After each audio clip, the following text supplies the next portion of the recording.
নমস্কার বন্ধুরা, আমি সঞ্জিত সরকার আর তোমরা দেখছো সঞ্জিত স্টাডি সেন্টার। আজকের এই ভিডিওটি গুরুত্বপূর্ণ হতে চলেছে university of Gour Banga second year third semester অর্থাৎ গৌড়বঙ্গ বিশ্ববিদ্যালয়ের দ্বিতীয় বর্ষের তৃতীয় সেমিস্টারের ছাত্রছাত্রীদের জন্য, বিশেষত যাদের এমডিসিতে ই গভর্নেন্স বিষয়টি রয়েছে তাদের জন্য কিন্তু আজকের এই ভিডিওটি গুরুত্বপূর্ণ। ভিডিওটি শেষ অবধি না কেটে দেখো, উপকার অবশ্যই পাবে।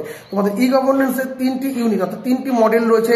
3টি মডেল থেকে তোমাদের প্রশ্ন আসবে। তোমাদের প্রশ্ন প্যাটার্ন রয়েছে কি, 15 নম্বরের প্রশ্ন লিখতে হবে, 5 নম্বরের প্রশ্ন লিখতে হবে। 15 নম্বরের 2টি প্রশ্ন করতে হবে, 15 দুগুণ 30 নাম্বার, এবং 5 নম্বরে 2টি প্রশ্ন করতে হবে, 5 দুগুণে 10 নাম্বার। এই 30 আর 10 40 নাম্বার তোমাদের লিখিত পরীক্ষা হবে, আর বাকি 10 নম্বর ইন্টারনাল অ্যাসেসমেন্ট। তো তোমরা কে কিরকম প্রস্তুতি নিয়েছো অবশ্যই জানাও, এবং তোমরা যে পরীক্ষা দিচ্ছ পরীক্ষাগুলো কেমন হচ্ছে অবশ্যই কিন্তু কমেন্ট করে জানাতে ভুলো না। তো বেশি কথা বাড়াবো না, সরাসরি মূল ভিডিওতে যাবো। ভিডিওটি ভালো লেগে থাকলে অবশ্যই লাইক করবে, কমেন্ট করে তোমরা তোমাদের মতামত জানাবে, বন্ধুদের মধ্যে শেয়ার করবে, আর চ্যানেলে প্রথম হয়ে থাকলে অবশ্যই সাবস্ক্রাইব করে পাশে দেওয়া নোটিফিকেশন বেল আইকনটিকে ক্লিক করে রাখবে পরবর্তী আপডেট পাওয়ার জন্য। তো চলো শুরু করা যাক। আর হ্যাঁ, যে সমস্ত ছাত্রছাত্রীরা পরবর্তীকালে যদি তোমরা আগ্রহী হয়ে থাকো অনলাইনে বা অফলাইনে টিউশন করার জন্য বা নোটস নেওয়ার জন্য, নোটসের ক্ষেত্রে কিন্তু পেড করতে হবে, তারা অবশ্যই আমার সঙ্গে যোগাযোগ করতে পারো 7384384758 নম্বরে। হাতের সামনে এবার খাতা পেন নিয়ে বসে পড়ো, যে প্রশ্নগুলো বলছি এগুলো লিখে নাও, নয় স্ক্রিনশট নিয়ে পড়ে ফেলো। আর বেশি দেরি না করে সরাসরি এবার আমরা মূল ভিডিওতে প্রবেশ করছি। দেখে নাও এই ভিডিওতে বলা প্রশ্নগুলোকে। তো মান 15তে তোমাদের প্রথম 9টি প্রশ্নকে কিন্তু খুবই গুরুত্ব সহকারে পড়তে হবে। প্রথম প্রশ্ন, শাসন বা শাসন ব্যবস্থা বলতে কি বোঝায়, এর প্রকৃতি, পরিধি, সুযোগ এবং গুরুত্ব আলোচনা করো। 2 নাম্বার, ই গভর্নেন্সের ধারণা ব্যাখ্যা করো, এটা কিভাবে ভারতের শাসন ব্যবস্থার উন্নতির দিকে অবদান রাখে। 3 নাম্বার, ভারতে ই গভর্নেন্সের সফল বাস্তবায়নের জন্য প্রধান অবকাঠামোর প্রয়োজনীয়তাগুলি কী কী আলোচনা করো। এরই পাশাপাশি এর অসুবিধাগুলা বা বাধাগুলা বা প্রযুক্তিগত চ্যালেঞ্জ দুটোই তোমাদের কিন্তু ভালো করে পড়ে নিতে হবে, প্রয়োজনীয়তা এবং বাধা। বোঝা গেল। 4 নাম্বার, কি গভর্নেন্স হচ্ছে, এটা ই গভর্নেন্স কীভাবে পাবলিক অ্যান্ড অ্যাডমিনিস্ট্রেশনের দক্ষতা এবং স্বচ্ছতা উন্নত করে, উদাহরণসহ ব্যাখ্যা করো।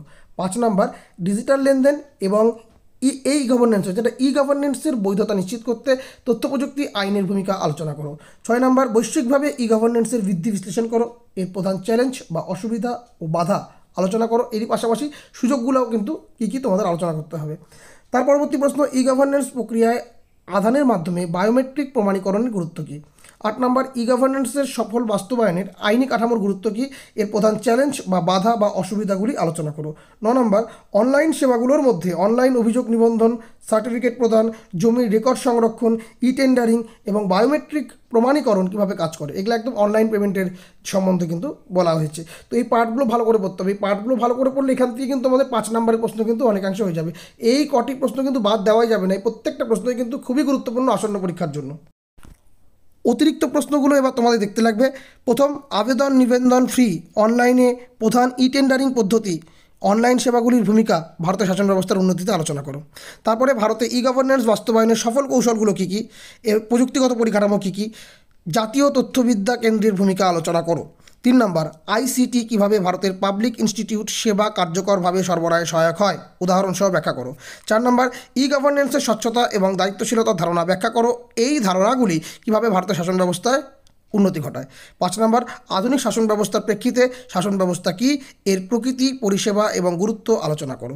6 নম্বর, ভারতীয় জাতীয় এই গভর্নেন্স, এই হয়েছে এটা ই গভর্নেন্স, এনইজিপির পরিকল্পনা কী, এর মূল লক্ষ্য ও উদ্দেশ্য ব্যাখ্যা করো। এই প্রশ্নগুলো কিন্তু অবশ্যই দেখে যাবে পাশাপাশি।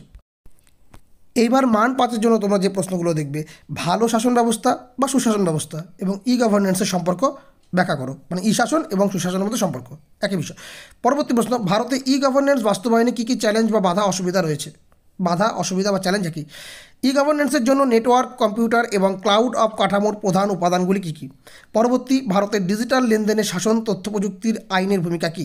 5 নম্বর, শাসন ব্যবস্থায় বা প্রশাসনের তথ্য ও যোগাযোগ প্রযুক্তির ভূমিকা আলোচনা করো, মানে আইসিটি পার্টটা।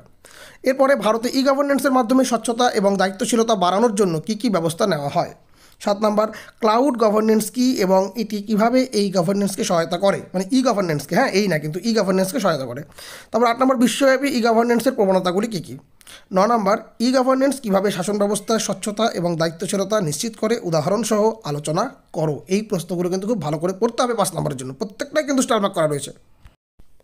মান 5-এর অতিরিক্ত যে প্রশ্নগুলো তোমরা দেখবে সেগুলো একবার দেখে নাও। এগুলো অতিরিক্ত প্রশ্নের মধ্যে প্রত্যেকটাই। সেটি হচ্ছে, ভারতীয় জাতীয় ই গভর্নেন্স পরিকল্পনা কী, এর মূল লক্ষ্য, উদ্দেশ্য এবং উপাদানগুলি বর্ণনা করো, এনইজিপি।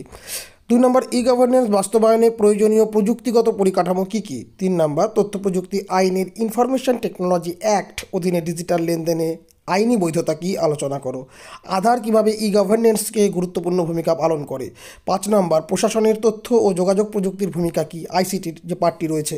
6 নম্বর, ই গভর্নেন্স কীভাবে স্বচ্ছতা এবং জবাবদিহিতায় নিশ্চিত করে। 7 নম্বর, প্রশাসনিক প্রক্রিয়াগুলিতে গভর্নেন্স হয়ে গেছে, এটা ই গভর্নেন্স কীভাবে স্বচ্ছতা এবং দায়িত্বশীলতা নিশ্চিত করে। 8 নম্বর, ই গভর্নেন্স বাস্তবায়নে মানব সম্পদের গুরুত্ব ব্যাখ্যা করো।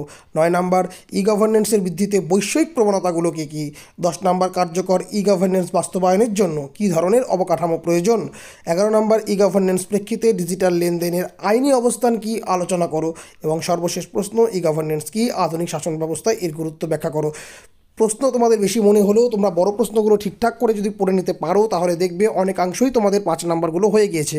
ইম্পর্টেন্ট প্রশ্নগুলোকে ট্রিপল স্টার করে দেওয়া রয়েছে এবং অতিরিক্ত প্রশ্নগুলোকে পরবর্তীতে দেওয়া রয়েছে। তোমরা সবগুলো দেখে যাওয়ারই চেষ্টা করবে। যদি ঠিকঠাক করে কনসেপ্ট অনুযায়ী তোমরা পড়ো তাহলে বিষয়গুলো অত্যন্ত সহজ এবং সরল লাগবে। একটু বুঝে পড়লেই কিন্তু তোমরা প্রত্যেকটার উত্তর কিন্তু করতে পারবে। বুঝতে পেরেছো?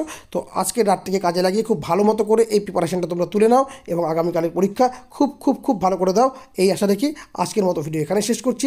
দেখা হবে তোমাদের সঙ্গে পরবর্তী ভিডিওতে। ধন্যবাদ।